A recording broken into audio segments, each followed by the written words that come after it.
Hi, and welcome to the operating room. My name is Lucas Menendez, and I'm with Linda. She's a pharmacist. You want to introduce yourself a little bit and talk about yourself and, Yes, absolutely. Thank you. Thank you for inviting me here today. Of course, I'm really and thank excited. you so much for coming. No, I'm really excited. So, tell you a little bit about myself. As you said, I'm a pharmacist. I currently work at the Baptist Specialty Pharmacy in the Miami Cancer Institute as an ambulatory clinical pharmacist. I've been a pharmacist for about 10 years, and I can only speak great things about it. Very rewarding career. But I know that Lucas has some questions prepped for me on, really to get to know me. So I'd like to turn it over to him and let him lead this. So we'll just start off. Where did you go to school, and where do you work now? Okay, so I went to school. My pharmacy school is at Palm Beach Atlantic University, where I got my PharmD degree. Prior to pharmacy school, I did get my bachelor's degree in chemistry at FIU. And like I said previously, I work at the specialty pharmacy in Baptist as a clinical ambulatory pharmacist. Prior to this role, I just started there about a year. I was a retail pharmacist at CVS. So most of my career experiences have been in a retail setting at CVS as well. Do you see that there's a little bit, even though you're still in retail, do you see that there's any difference between working inside of a hospital and working outside at a CVS or in a retail like that? So, yes and no. So for one, we hear CVS, Walgreens, Publix, all our retail pharmacies, which is our community pharmacy where most people get their prescriptions. So being part of that was very rewarding, being part of my community, getting to know my patients. That was very rewarding. Where I am today is in a hospital setting, but I'm still in a retail setting as well. So it's an outpatient center. One of the biggest wins to being in an institution or hospital setting is the relationships that I get to build with those doctors, with the whole team. So it's really taking that patient's medical condition and really, asking the right questions, being part of their treatment plan, which is something that you don't get to see in a retail setting. So I would say that's probably one of the bigger differences. I'm not in the inpatient hospital, but I do have that ability to be able to communicate with the doctors, and I have a more one-on-one relationships with them. That's amazing. And if you were to start all over again, would you start off in retail or would you start off in retail inside of a hospital? Or just plain out hospital? I think pharmacy in itself has evolved so much that what we considered retail years ago is probably not what it is today. First, our training in school is a lot more elaborate, more of a clinical. We're geared more to clinical. We see all the things that pharmacists are now able to do, whether that's vaccinating, being part of the COVID pandemic and everything that we're able to do, just having more accessible healthcare and coming from our pharmacists. I think that if we were to say pharmacists in retail previously, when I graduated, I wouldn't change anything, but I still think that it's still different, right? Even if you graduate today, there's always been that that perception where you're going to a retail setting, you're just going to be a pharmacist at a Walgreens or Publix, and I think that's changed so much. We have so much access to things, and we're able to take care of patients differently, which is amazing. So, would I change it? No, I wouldn't. I would do the exact same path that I did. Working for such a big company was an amazing experience. And now knowing the knowledge that I know has given me the ability to have the clinical piece as well. So I wouldn't change anything. Great. And what was one of the key takeaways that you said? Because you've learned so much working at a big corporate. What would you say is the biggest thing that you took away from that? I would say development, leadership. Just a little bit about my career previously to this was as a pharmacist. I was a pharmacist for a few years, and I was a pharmacy manager.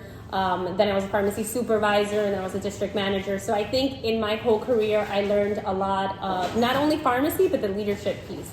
So I took a lot of that where I am today to be able to bring some of the knowledge that I brought to in a smaller setting, but still being able to service just such a smaller population on that one-on-one care. So I think the development piece, the growth piece, is what I really learned as well. And when did you realize that pharmacy was going to be like your dream, or Do you ever regret going into pharmacy, or do you know, like, was there ever a moment in time where, like, this is what I want to do? I want to be a pharmacist. I wish that I can say that, and I think that when you're in pharmacy or in school, right, and you're just getting into it and trying to figure out like what you want to do and what you don't, I think it's always very easy to know the things that you don't want. I think that's, you go here and you say, no, I don't like that. I started nursing. I don't want to be a nurse. I don't like it. It's very easy to know the things you don't. It's very hard to know like what you like. And that's okay. When I first started, I got my bachelor's in chemistry, and I did that because I wanted to do forensic science, and I thought that that's where I wanted to go. And I did a lot of internships, I had a lot of experiences, and it wasn't until I landed a position with the National Parkinson's Disease where I realized I really liked science, but I also liked the clinical piece. So that's where I started to see, like, what do I want to do that I can incorporate two things? And that's where I kind of said, I think pharmacy is a really good spot for me to go into. My suggestion when I think of that is if you're trying to get into something that you're not sure about, probably say, do that. Like, get experiences. If I give any advice, do internships, get experiences, get a mentor, get somebody that can kind of tell you or give you some, I think this is a great place, right? Even coming on this, it's giving you different fields to see if that's something that you like. So I think that was one of the things that got for me and why I started pharmacy school. Amazing. And what was your favorite part about being a pharmacist and working in all these different places? What's your favorite part about it all?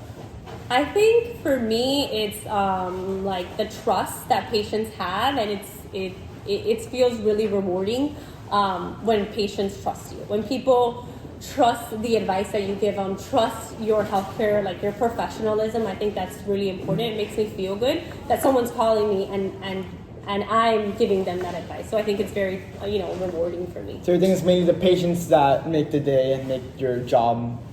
Absolutely. I mean, I'm not going to, sit here and sugarcoat that every patient, is like, fulfilling, rewarding, but out of 100, you can say that 90% of them make you feel good about what you do. And I think that, for me, that's important. How about, let's talk about that 10% though, real quick. Sure. Do you have any specific story that you have in mind where like people were just like cussing you out or just being completely disrespectful that made you maybe like think about maybe I should leave this job or anything along the lines of that? Or do you have just any story in general that you think that you would want to share? So stories, of course, we all have stories, right? We've all gone through our worst days. I guess, 10% is that patient where you're trying to help them and they just don't see past, like, this is what needs to be done. And you, as much as you try, like, you can't get through to them and let them know, like, you're trying as much as you can. I can give you examples where when you don't agree with a therapy or you don't agree with what is being prescribed, you're always given that perception, well, you're just the pharmacist. My doctor prescribed it. Why won't you fill it? And I think at that moment, it becomes where you're just like just because the prescription is written and it's not for, what it should be prescribed for, the therapy is not correct, like they don't understand that piece. And I give you millions of examples of that, but I think the fundamental piece is that part where like they just don't understand, like they feel like you're just a pharmacist. So that's at 10%.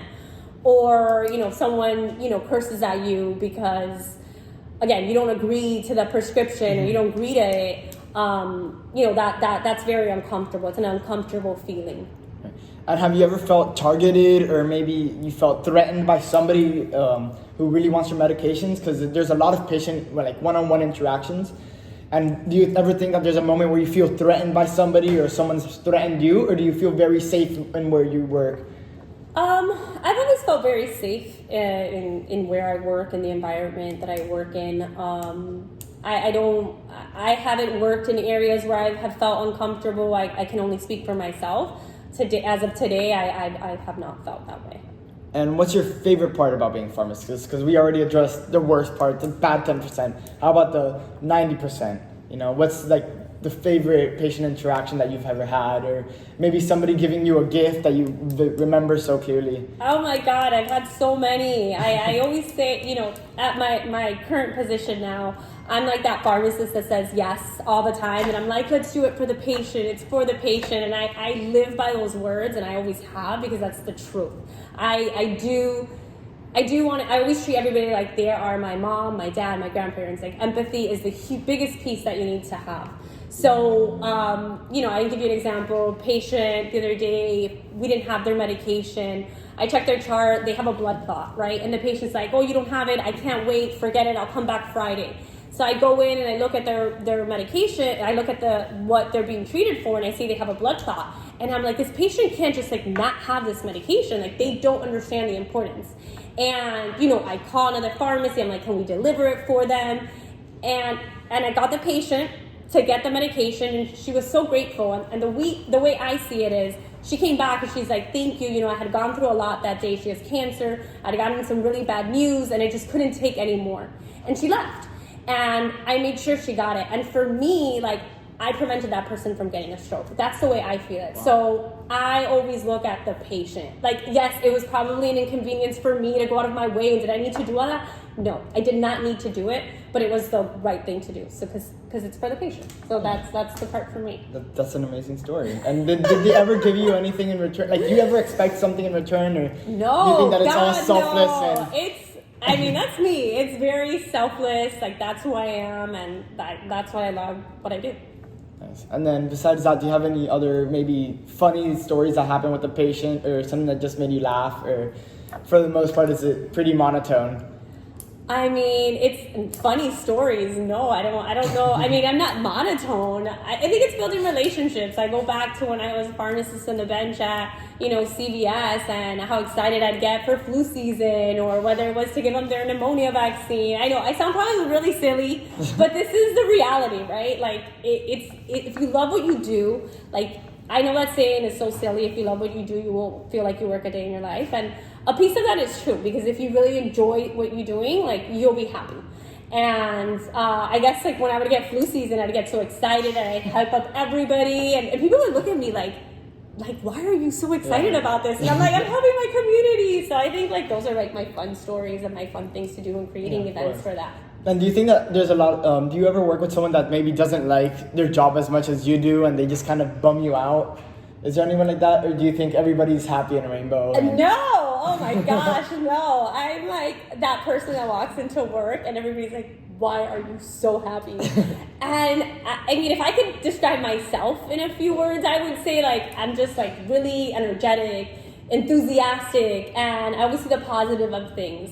So, whenever, like, somebody's not, like, happy about what they're doing, I don't know, I kind of, like, if it's just, like, a personal thing, that's okay, but if it's, like, you're not happy about work, about something, I think it's, like, talking to them, like, oh, what is it that they dislike?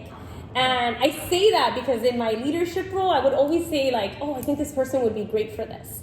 And then, you would tell them to do it, and they absolutely hated it, right? Oh, so instead of going that route, it's always like, what is it that they don't like to do? Because it's okay, like, we can fix it, or maybe you hate doing that, so I'll take on that piece, and you take on this piece. Just working around different people. So. I mean, there's going to be always people that don't enjoy where they work or don't enjoy their job, but I think that you got to figure out the reasons why, right? I don't know. That's just and then what do you think is one issue or anything specific that isn't touched upon in pharmacy that you think that maybe people should like know about something more, or anything like that you think that the population is not informed about, that you see as a pharmacist every day or every once in a while, that you think that not a lot of people know about? I think vaccines. I think, there's a big opportunity for a lot of vaccines that are out there, and there's people that don't believe in them, but I think educating them not only on, like, our COVID vaccines that we have now, but just in general, like pneumonia or shingles, all our vaccines that are available, they do a lot of things in so many levels. You take a 65-year-old patient who hasn't had a pneumonia vaccine, right, and they get hospitalized, and now they go in for something else, and then they get pneumonia. Like, you have to see the bigger picture. So I think, like, we really lack that education piece. It's so accessible to patients, and I think people, like, don't take that to their advantage, right? When we think of third world countries that wish they can get vaccines and they don't have access to them, and we have it here, we're just not making people aware of what they need. So I think that to me is what I think is important. So get vaccinated, basically. Or get knowledgeable on it, right? Like, what do you need? And then just be informed about all your decisions. Speaking about being informed, does it bother you whenever patients take medications blindly and they don't maybe like look at specifics or maybe the side effects, or do you just kind of think that that's up to them and that's up to the doctor's decision and you shouldn't be involved in that? Do they take them blindly?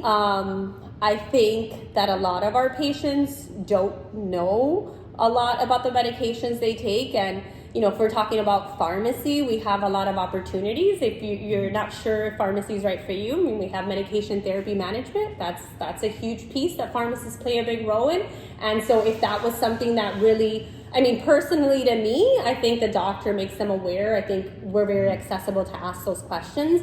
But to truly get a med reconciliation, I think that's why we have some of those pharmacists that are offered by some insurance and MTMs. And what they do is they do exactly that, what you're saying. Like, they will explain what everything is for and what side effects.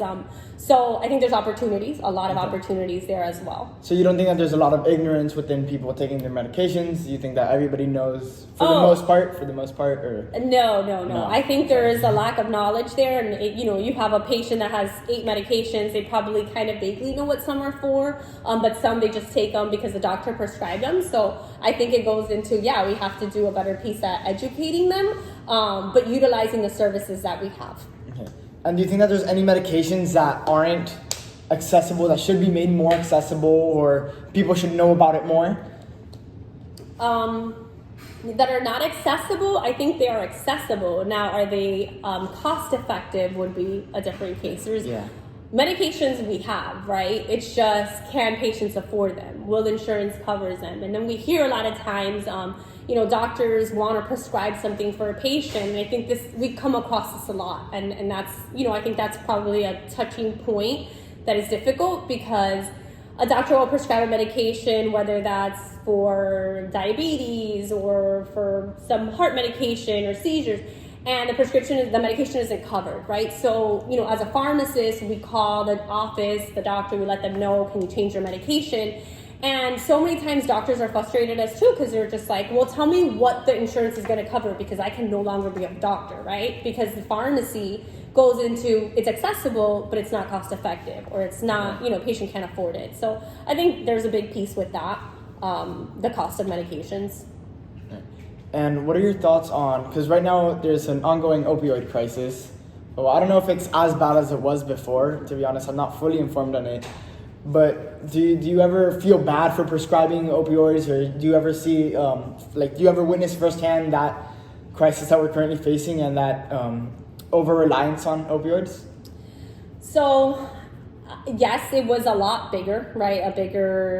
Before the opioid crisis and before the bill was passed, and how now we're seeing it as a full therapy versus just, prescribing because someone's in pain. But I do see a big difference where I'm at today and where I was before. In a retail setting, we have patients bringing in prescriptions where our pharmacists, for the most part, are times I don't feel comfortable. I see a prescription, 120 or, long acting or short acting.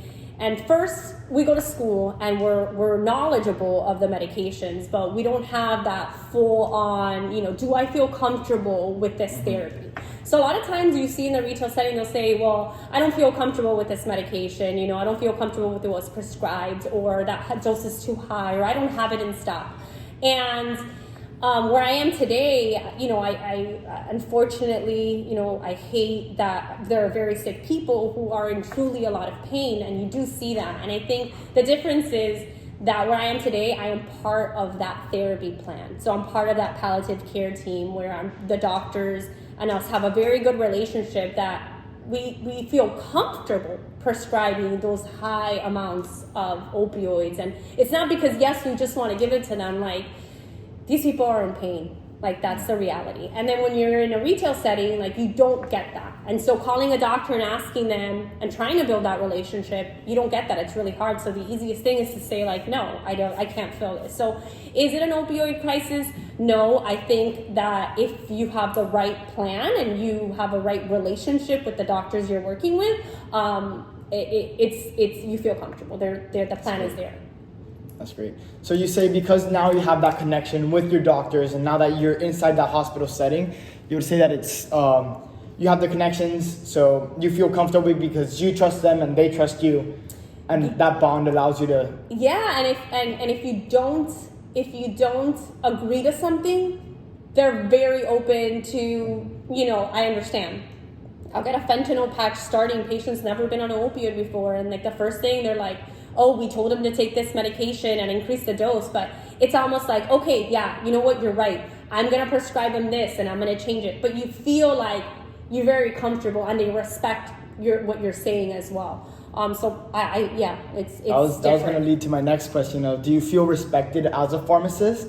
Because I know I've seen a couple, I don't know, I think they're memes, or I don't know if it's legit or if it's not, but people are saying like, oh, like, who are you? Like, like, and you said it before, like some patients say that, oh, you're a pharmacist, like, what do you know?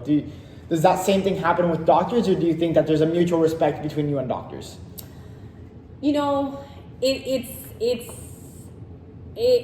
It's hard to say that, and it probably sucks to say it, and then sorry for the language there, but in that retail setting, like, unfortunately, you don't feel as that respected piece, right? Because of that. In other settings, whether it's pharmaceutical, like industry, whether it's hospital, whatever other clinical, you feel different, and it's because of the way you're treated, right? And that's unfortunate to say. But yes, in the role that I am today, and don't get me wrong, 85%, 90% of the people respect you and you feel that way, but there is that difference. There is. Well, that's awesome. Yeah. But I'm happy that you're getting the respect that you deserve now inside the hospital. Wait, no, hold on. I didn't say just done. now. Okay. I didn't say just All right. now. I'm just saying that, like, yeah, you being in a different setting, I do see the difference, but not like something that is completely like, oh, they don't trust you or anything. No, it's just different. And do you recommend pharmacy as a career for people, and maybe people that like chemistry and like how you were unsure on what they want to do? Do you think that pharmacy is a good route to go? Well, if you can't tell by my energy that I absolutely love pharmacy, then I'm sorry. But no, of course, I like I said, I love what I do. I love what I went to school for. There's so many opportunities, and today pharmacy is growing in so many different directions that absolutely I would recommend it in a heartbeat. And what would you say to right now pharmacy students that are studying right now?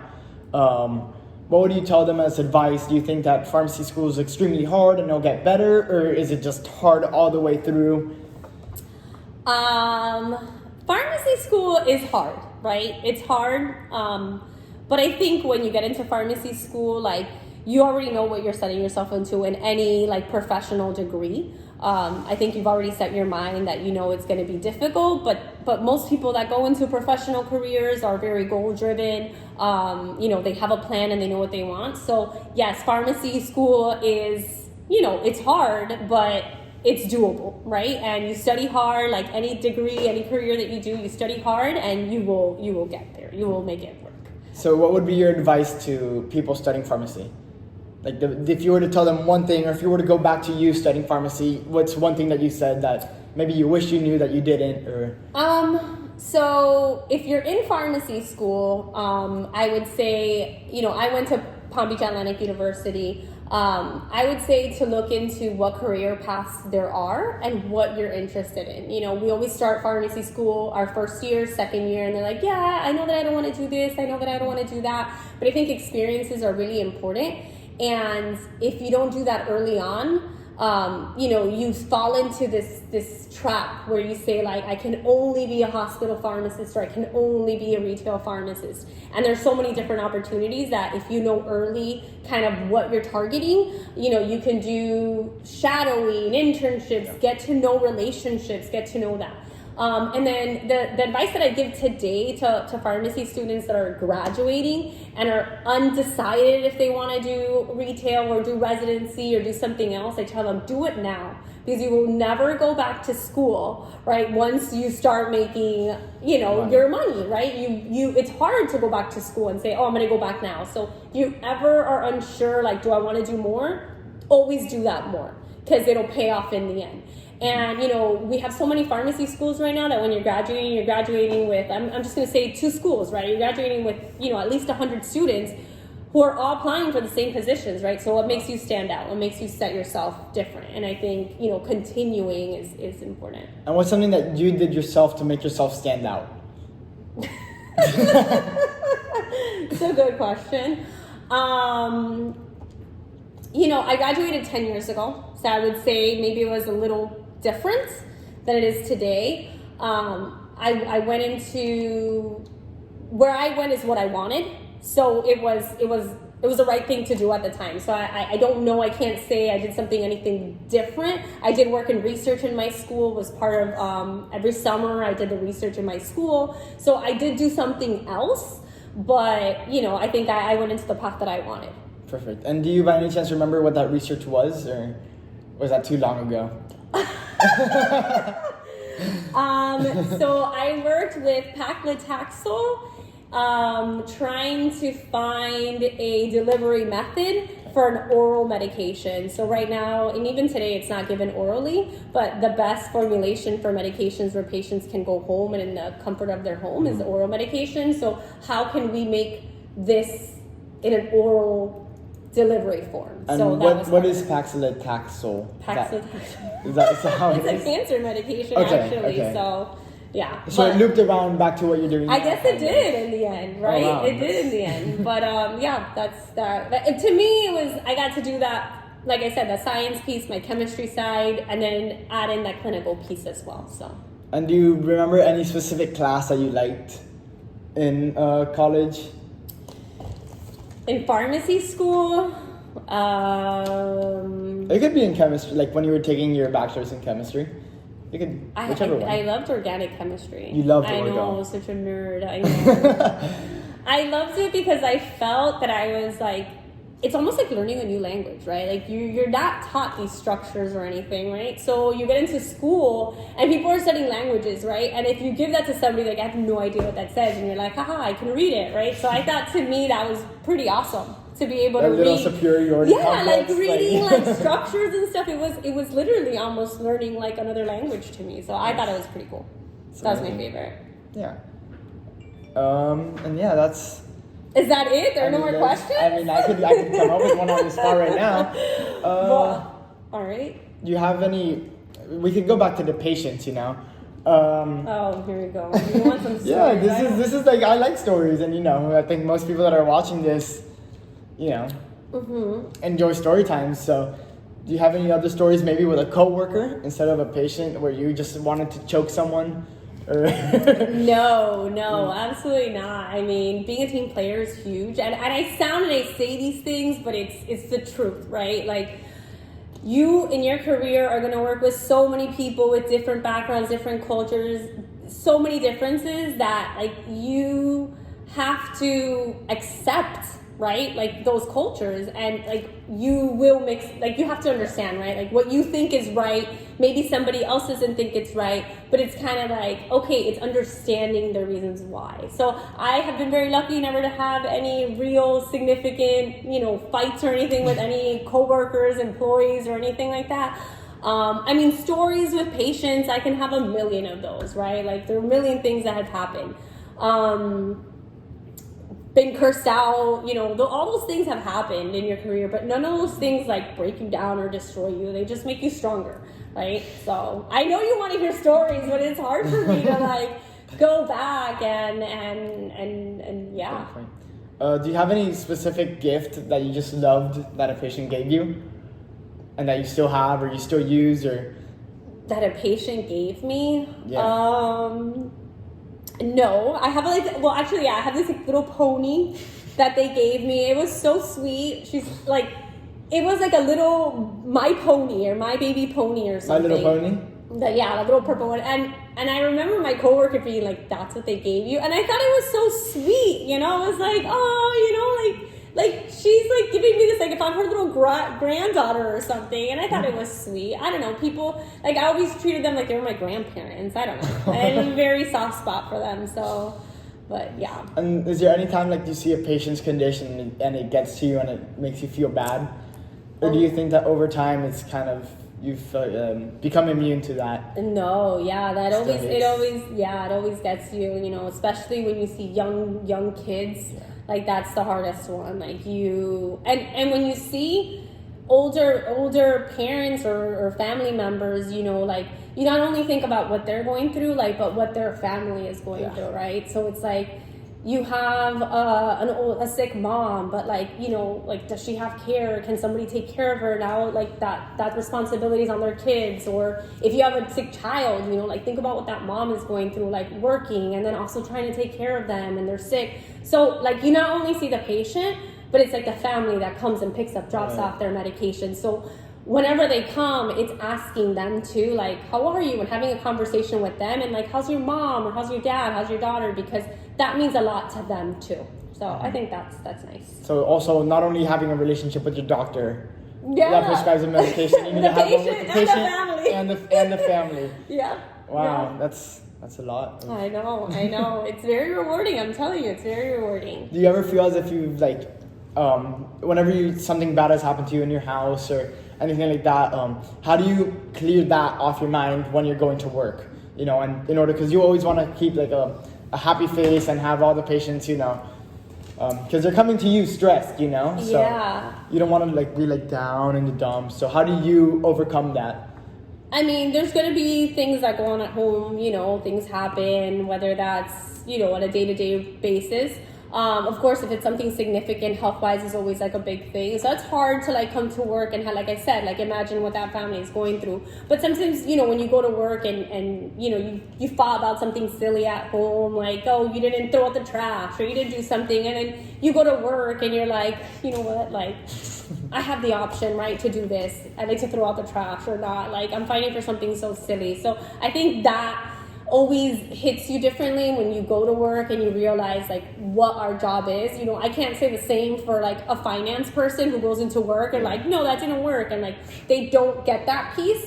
But at least in healthcare, like, as a doctor, as a nurse, as a pharmacist, as a therapist, whatever you're going into, like sometimes you're like, you know what, like that is so true. Like it could be that much worse. And there's a video that I forgot, if I find the link, I'll share it with you. It's a very video that's been around for a long time. And it's like putting yourself in someone's shoes, right? And it's like that person that comes in the elevator with you and is standing right next to you, like you don't know what they just went through. Maybe they just got diagnosed with something.